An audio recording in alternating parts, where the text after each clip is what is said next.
สบายดี你好我叫安云桑来自老挝我来中国以后发现中国的网络购物发展非常顺遂跟我们的国家不一样最初我们也只有帮朋友做一些网上代购要做一些想节约家里负担并没有想做那么大可是做了这个一段时间之后发现这个小生意越来越好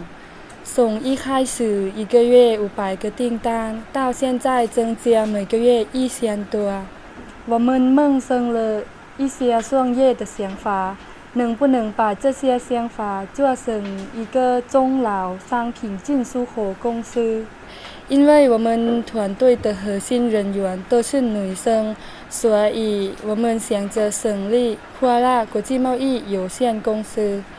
公司计划有2个部分就是进口和出口出口部分就是根据顾客订单的需求从中国买商品从工厂发货到广州然后从广州到老挝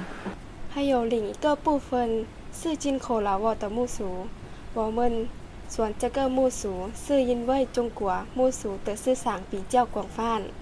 平时在中国这个木薯从越南进口其实是越南大部分也是老挝进口货物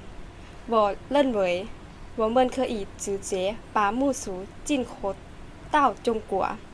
所以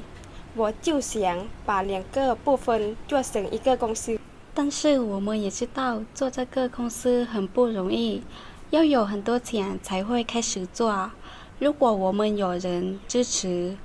我们坚信在15个月的跨境电商经营学习基础上经过团队的同心同德艰苦努力